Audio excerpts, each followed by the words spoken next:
thinker as he dives into real estate, investing, national security, self-improvement, dating, networking, finance, and so much more. Expert guests, real conversations, no limits. Hit subscribe and get ready for insights, surprises, and conversations that will make you think. The Do You Ever Wonder podcast starts now. Welcome, everyone. Welcome to the Do You Ever Wonder podcast. That's those little yips. Yeah. So the intro actually makes me sound pretty good. But I'd like to welcome everybody. We are the Do You Ever Wonder podcast, and today we have a fantastic guest who is a proven leader and who now teaches leadership skills. It's a real pleasure and an honor, Oak McCulloch. Yeah, well, thanks for having me on, Michael. I've been looking forward to this since the time we connected on LinkedIn and did a Zoom meeting together. Well, fantastic. And I mean, when it comes to leadership, so Oak was you're a 23-year long veteran of the military. That's right, of the Army. Yep. Of the Army, and in that role, leadership was key. Not just Absolutely. for you, but for the people who you led men, and there were men above you who led you. That's right. So, the aspects of leadership skills really filter down in so many different ways. If you have a leader above you who may not be sterling, then that changes the way that you lead, correct? It does. And we've all been in that situation. And I tell people, look, you can learn just as much from somebody who is doing it wrong as a leader as you can from somebody who does it right. Because what you learn is, I will never do that. We've all been there. I don't know how many times I've been standing in formation and a leader above me will say something and the hair on the back of your neck stands up and you're like, yeah, I'm not doing that. No, it's an interesting thing because, things are wrong. So, in life, we all make decisions. I run a company. I'm the board chair of a combat veteran charity. You make decisions and sometimes you're right, you lead, and, sometimes you're wrong, but you're 100% right. It's how you learn from those issues that's really critical. So, right. That's an interesting point because I emphasize this a lot is that, look, we are all going to make mistakes. There are no perfect people in the world. I keep trying to convince my wife I am, but she's not buying it. I was about to say. The only perfect person who ever walked this earth, we nailed to a cross 2,000 years ago or so. So we're all going to make mistakes. And if you own those mistakes, admit them to the people that you're leading, then they can forgive you for the mistakes because they're going to make mistakes as well. But that goes both ways. If you expect them to forgive you for mistakes you make, you got to forgive them for mistakes they make. The important part is that we learn from that mistake and we don't do it again. That's what the important part is. So not blaming people for it. No, of course. Well, listen, you know what? It's human nature to blame. Everyone loves to blame. Nobody wants to take responsibility. But, in your role as a leader in the military, sometimes you could get a command from a superior, and that command could lead to death.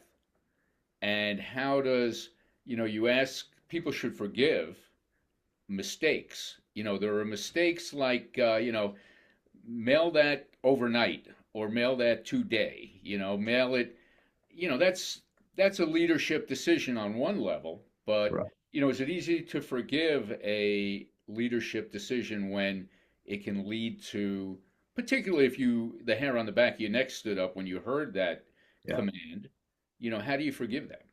Yeah, well, I think that your job as a mid-level leader, junior leader, if you've got a boss like that who just comes up with dumb stuff and is making dumb decisions, first of all, your job should be to go try to change that person's view of that And I've done it. I've tried. I've walked up and said, "Hey, boss, are you sure you want to do it that way? I've seen it done these other ways, and I think this might be a better way." Sometimes, if you sometimes they'll say, "That's great, Oak, go do that," or sometimes they'll say, "Shut up and get back and do what I told you to do." Okay, you're the boss. I got it. But then I think what you got to do is you got to try to mitigate as much of that as you can by doing things that you know need to get done inside of what you've been told you got to do, but mitigate the dangers, mitigate the things that you know there are problems with, and then and that's your job as a leader. But there's two keys to it, I think. One, you got to own the decision.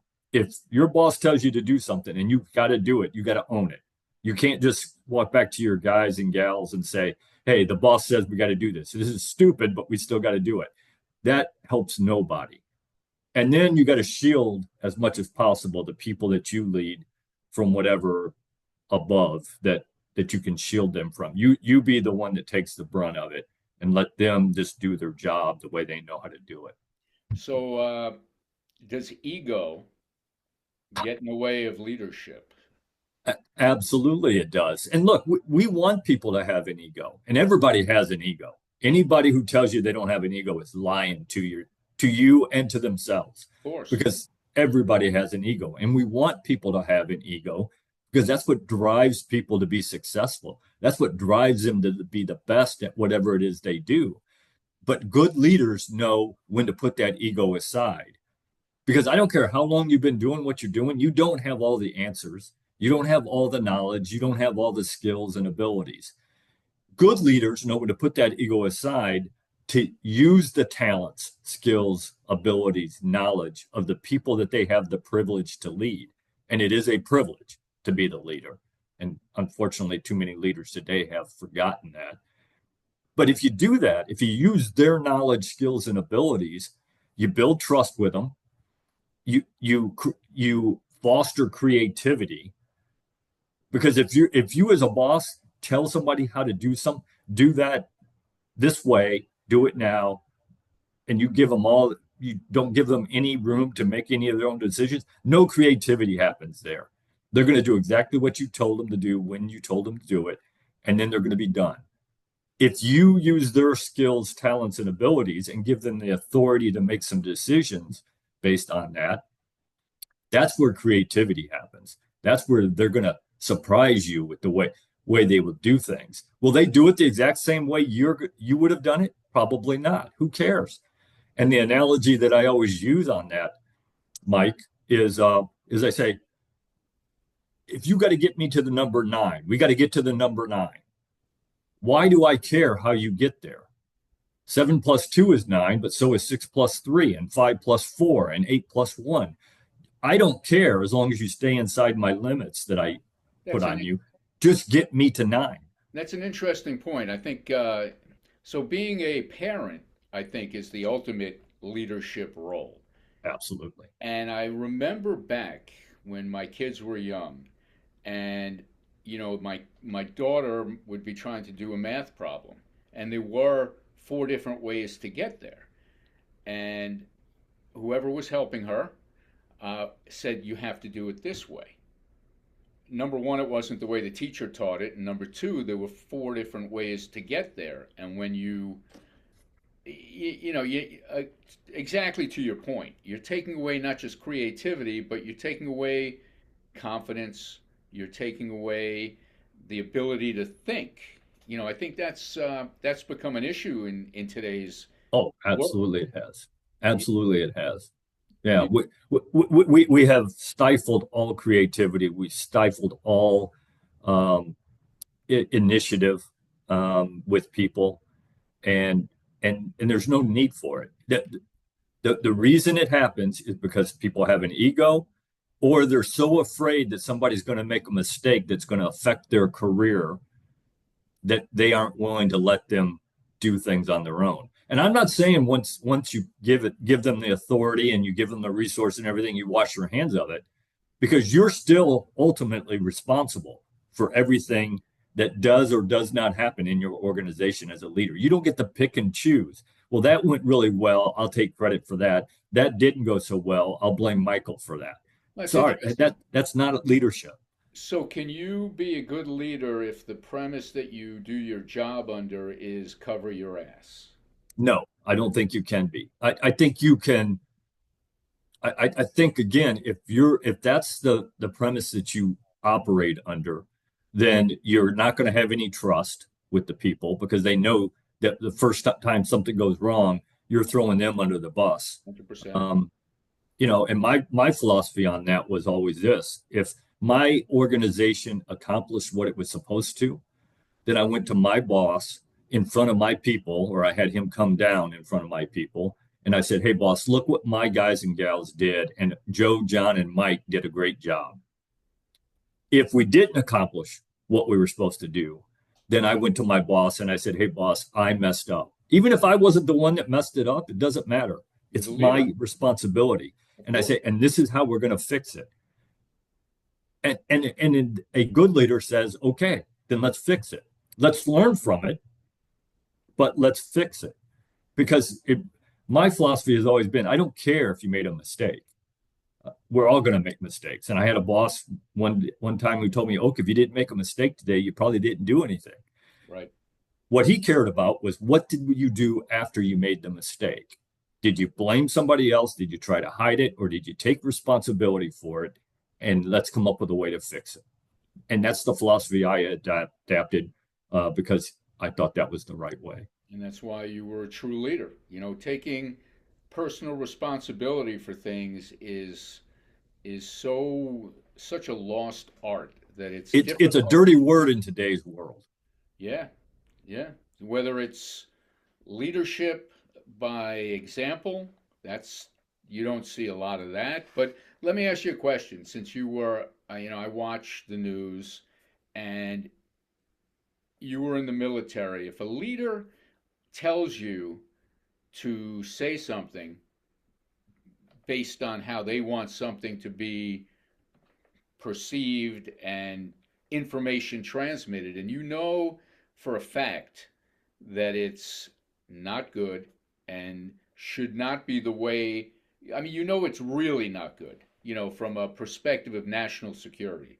Yeah. As a military man, is it your responsibility, if you don't agree to the extent that people are going to die and issues are going to happen, is it your responsibility to step down and say, I'm not So, going to do that? so in that situation, you have two choices. You either step down, resign, whatever you got to do, or if you do it, now you own it. Right. You can't use the excuse, "Well, that was an order I took. I didn't agree with it." When you decided to follow that order, you gave agreement to it. Now it's yours. You Well, own it. it's interesting through history. You know, if you were a soldier in Nazi Germany and you did have you had a soul and you had beliefs and you knew what you were doing was wrong, if you refused to do it, you would have been shot and killed. So, how deep, as a leader, as somebody who, yeah, how, I guess the question is, is there a gray area of where you can't do that? Where you, No, I don't think there is. I think people make a gray area, but this has always been my guiding guidepost. I have to look in the mirror every morning when I shave, and I want to like the person who looks back at me. yep, So it comes to the point where, and very seldom do you get to these points, but I've been in a couple of them where you have to say, does that go against my morals, my ethics, my values? Because you can compromise on a lot of things, but in my opinion, those are the things you cannot compromise on in. Because I don't care how successful you are over your career, if you get wherever you get to, however high, if you don't like the person looking back at you in the mirror every morning, what difference does it make? you know what? I couldn't agree more. So I do watch a decent amount of news, and I was watching somebody who was a spokesman, and and I have used the phrase, how does that guy get up in the morning and look in the mirror? Yeah. Because you know what? I cannot imagine that he truly believed the answers he was giving and the way that things were being how things were being done. Yeah. And yet, I don't know if it's power and position. Does that ever usurp your moral code?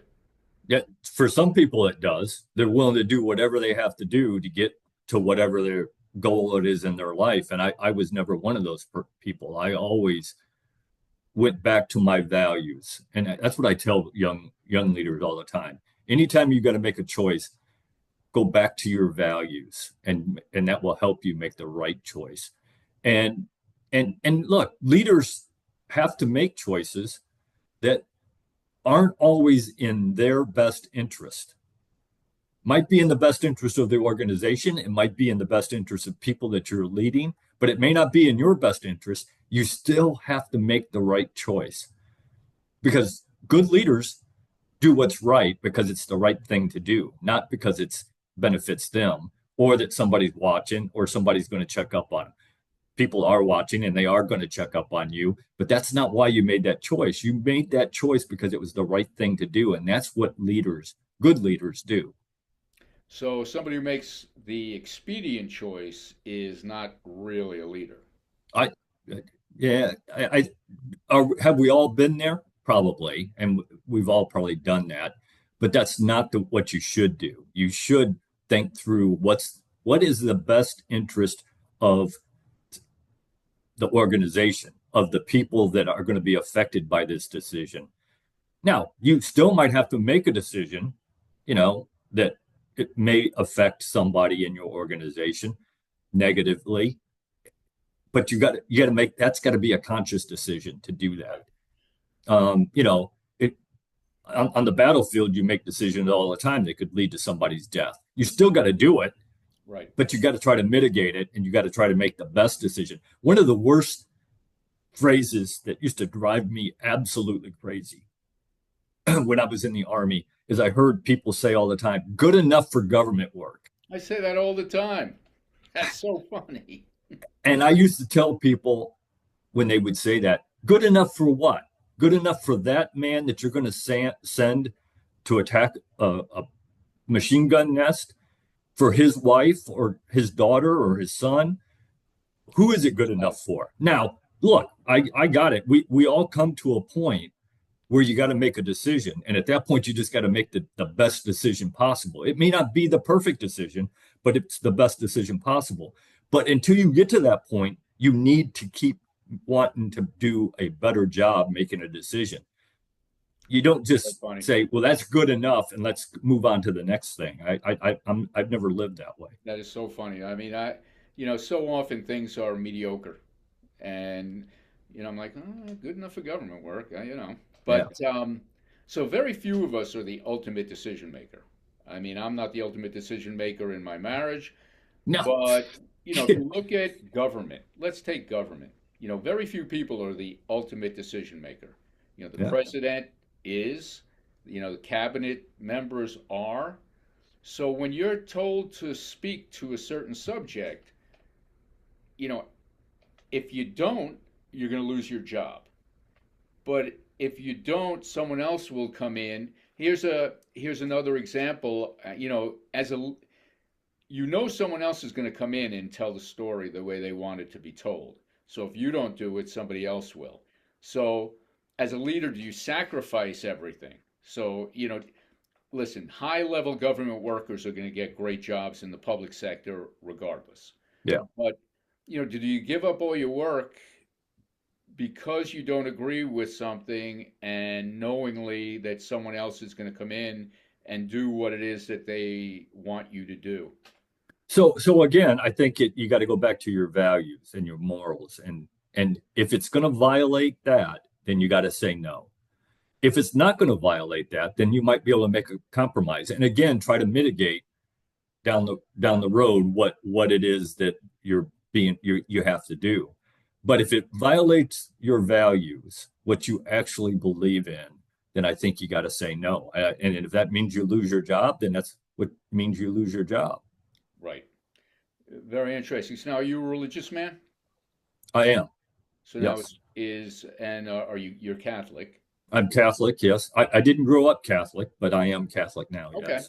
But do you look to Christ as the final arbiter of the decisions that you make? Yes, I do. Okay. So, I always I go back to my faith. Um, my values are faith. It's rooted in Christian values, and I always think about that. I always go through a little discernment. Am I doing what that old phrase? Well, what would Jesus do? right. And I know that's a lot of people use that as a throwaway or whatever, and they don't like it or whatever. But I do. And I think about those things as I'm making a It's your decision. compass. Yeah, Your social, your moral compass. absolutely.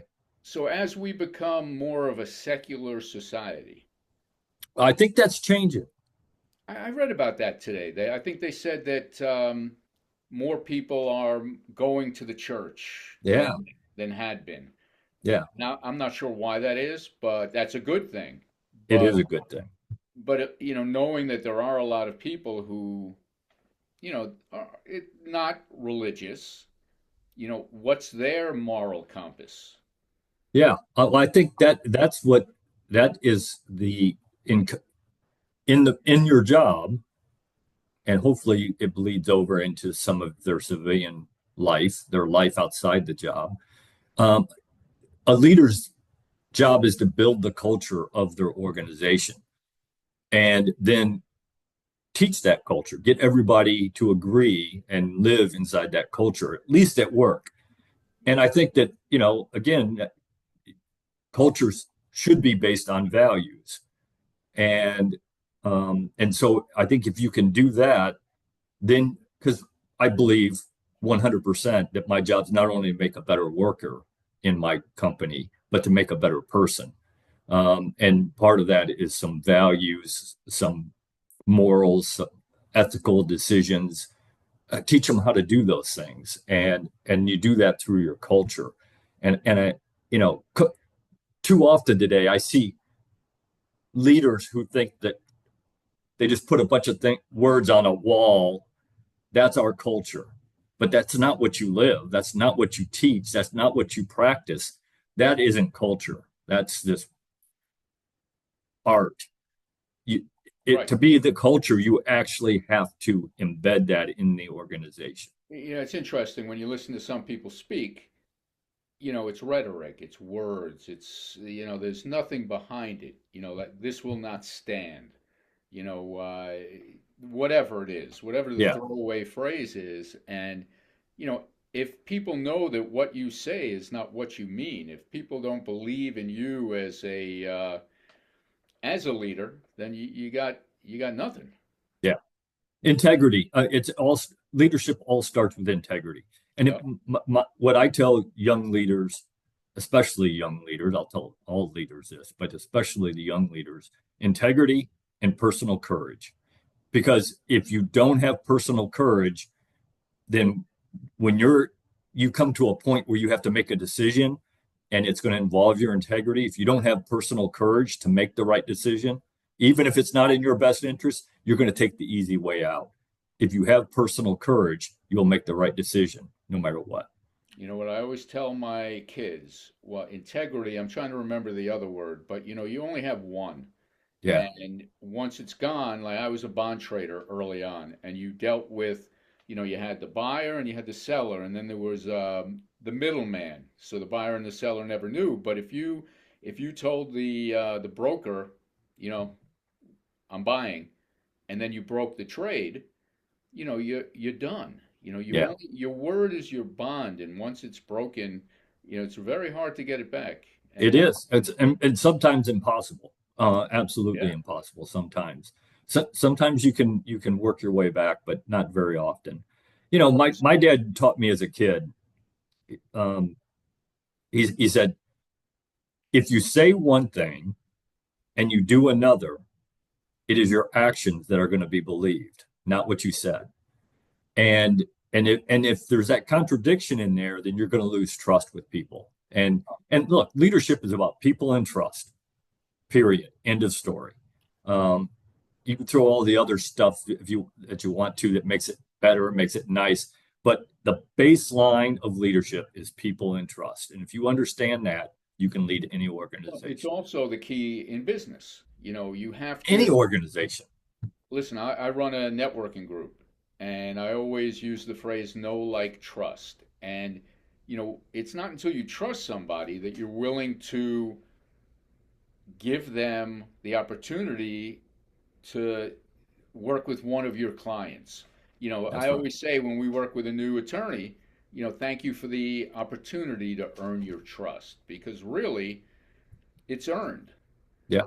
And it could take 5 years to earn and 30 seconds to lose. Yeah. I guess I forget how that saying goes, but yeah, it's true. So it absolutely is. You were in Desert Storm, you were in Desert Shield, and that was under George H.W. Bush. And you were also in Kosovo and Bosnia, and that was under Bill Clinton. Mm-hmm. Two different leaders. Did you respect them as leaders? Each was different. Each may have had different goals and different reasons for what it was that they were asking people to do, but were they both good leaders in your opinion? So I think, my personal opinion, I think that Bill Clinton, I don't think he was a good man, but I think he made some good decisions and did some things right in the government. Not sure foreign policy was one of those, but economically, I think he was the person, and that's why he won. Let's not kid ourselves; it was all about economics. Sure. And what was his catchphrase? It's the economy's stupid. The economy's stupid. Yeah. And it resonated with people because at that point the economy was pretty bad. So I think he was a better leader in some things than he was in others. But look, as a soldier, you don't have a choice. You follow the orders of the president. I mean, and that's the way it should be. The military should be under the commander in chief. No questions asked. We got to have civilian control over the military. And probably now looking back, I don't think that I would give President Bush the high marks that I had once thought. Looking back at and looking in history and all that, I think he will not be judged as good as what we probably thought he was when he was the president. So is that because he made bad decisions or because of the agenda that led him to make those decisions? Yeah, I think it's the agenda that he allowed to happen. That's my because I am trying to think of it's been a long time, but I'm trying to think of something that I disagreed with now, but I can't think of it. But his agenda that he followed, I think has some holes in it. Right. No, listen, I don't necessarily disagree. And that brings us to, again, I don't like to, yes, I do. Bring politics into it. But when you have a leader making those decisions whether you're rank and file, whether you're, the head of wherever you stand in the hierarchy, a leader who you have no respect for, who you know that his decisions are politically expedient at best, how do you follow? I mean, you have to. You're in the military. You have to follow. But, how does that work? If you're following the rules, you're giving the people under you the orders that came from above. How do you have the confidence in the way you present that to the people, to the soldiers below you? How do you present that when you, in your heart of hearts, really don't agree? Yeah.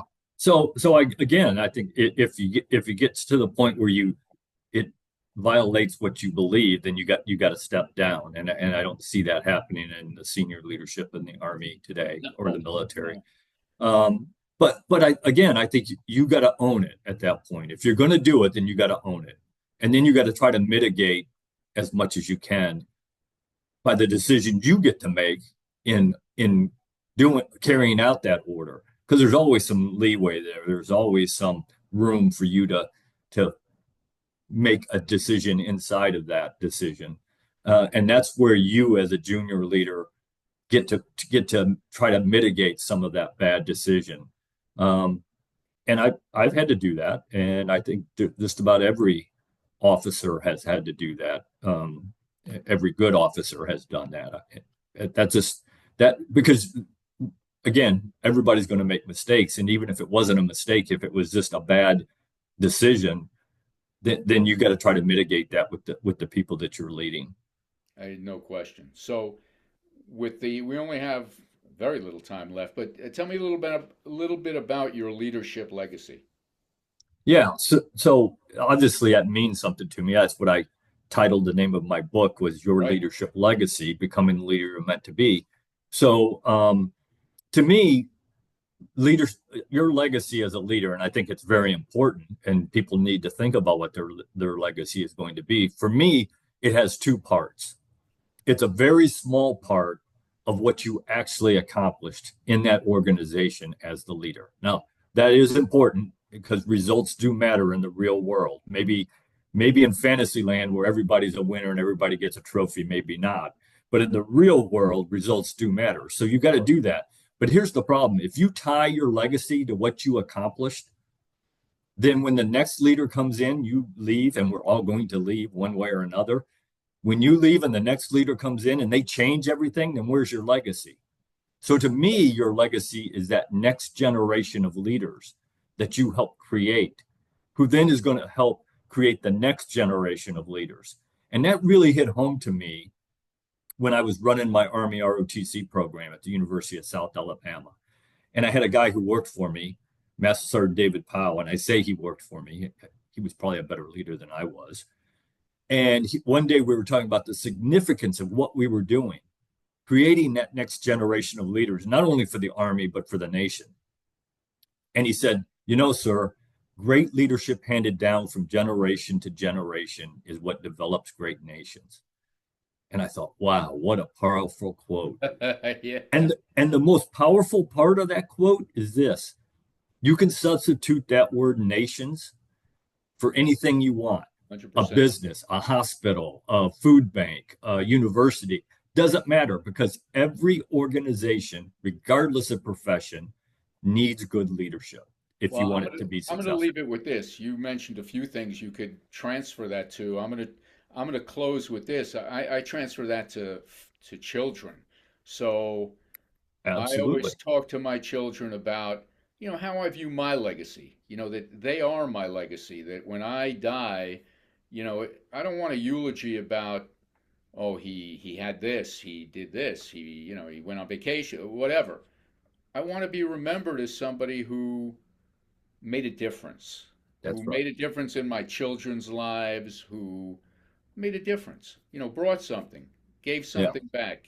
And I think, legacy is everything. Yeah. Well, it's funny that you talk about that because I end every one of my keynote talks, every one of them, I end it with this. The very last bullet on the slide, the very last slide is make a positive difference. Because as a leader, whether it's in a business, in your family, wherever, as a leader, you are going to make a difference in somebody's life today. Promise. Why not make a conscious decision to make a positive difference in somebody's life? Just one. Go out and find one person and make a positive difference. If you can do 10, good for you, great. But at least make one positive difference in one person's life every single day. Imagine how much better this world would be if everybody did that. Well, I think that's a great way to close, is to say, make a positive difference in at least one person's life today, and you will have had a successful day, whether you sold 100 widgets or a million widgets. So Absolutely. Oak, I can't thank you enough. I hope to have you back on.